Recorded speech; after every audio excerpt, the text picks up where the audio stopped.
नमस्कार दोस्तों, मैं हूं अतुल सिंह। स्वागत है आपका अतुल सिंह रैंडम थॉट्स में। दोस्तों, आज की बातचीत किसी स्टॉक, किसी मल्टीबैगर या किसी क्विक रिटर्न की नहीं है।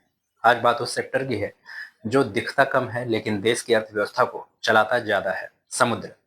भारत के चारों ओर फैला हुआ समुद्र, जिससे हमारा 90% से ज्यादा व्यापार चलता है, लेकिन दशकों तक जिस पर हमारी आर्थिक और रणनीतिक पकड़ कमजोर रही। आज भारत उस स्थिति को बदलने की कोशिश कर रहा है, एक policy driven, state supported long term mission के जरिए। सवाल ये नहीं है कि मिशन अच्छा है या बुरा, सवाल ये है हम किस फेज में हैं, कितनी तैयारी है और कितनी हकीकत है। अगर हम पीछे देखें तो भारत एक समुद्री देश होते हुए भी अपने व्यापारिक जहाज खुद नहीं बनाता था।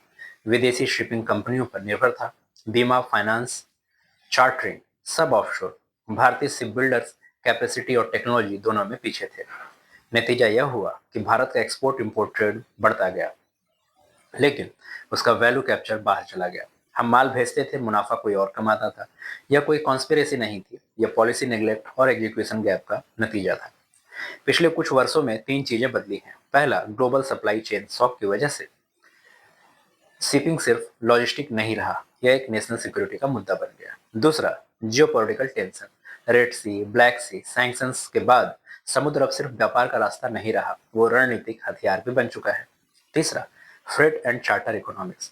शिपिंग रेट्स ने दिखाया है कि कंट्रोल किसके हाथ में है, टर्म्स वही तय करता है। यहीं से भारत की सोच बदली। सरकार का फोकस किसी एक कंपनी पर नहीं, फोकस है इकोसिस्टम पर।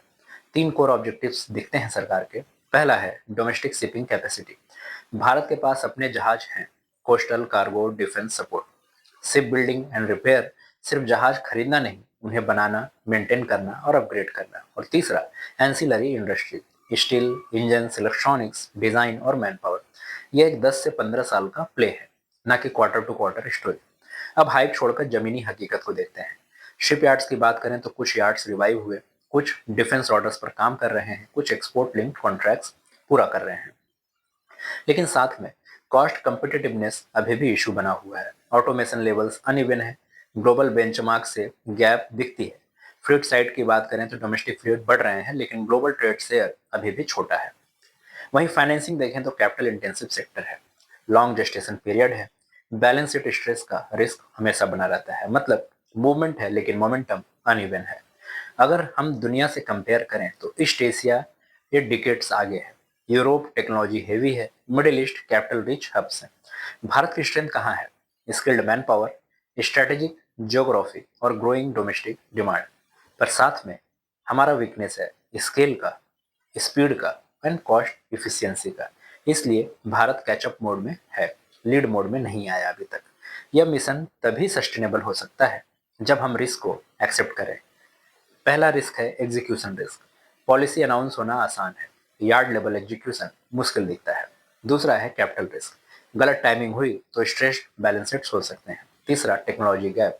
वर्ल्ड क्लास जहाज सिर्फ पॉलिसी से नहीं बन पाएंगे। चौथा, ग्लोबल साइकिल्स।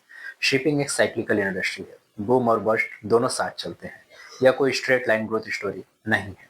अगर एक लाइन में कहें तो इंडिया अभी फाउंडेशन और अर्ली स्केल फेज में है। विजन क्लियर है, पॉलिसी इंटेंट स्ट्रांग है, लेकिन इकोसिस्टम अभी भी फ्रेगाइल दिखता है। यह वही स्टेज है जहां एक्सपेक्टेशंस ज्यादा होते हैं लेकिन आउटकम समय ले सकते हैं। मेरे लिए यह कहानी न तो बुलिश है, न ही बेयरिश है। यह एक स्टेट कैपेसिटी स्टोरी है, जहां सवाल ये नहीं कि रिटर्न्स कितने होंगे, सवाल ये है क्या भारत कंसाइनमेंट रह जाएगा, क्या पॉलिसी साइकिल्स के बीच कंटिन्यूटी रहेगी, क्या प्राइवेट कैपिटल पेशेंस दिखाएगा। समुद्र में डोमिनेंस ओवरनाइट नहीं आ सकता, वो डिकेट्स के डिसिप्लिन से आती है। वीडियो खत्म करते समय मैं आपको आंसर नहीं, एक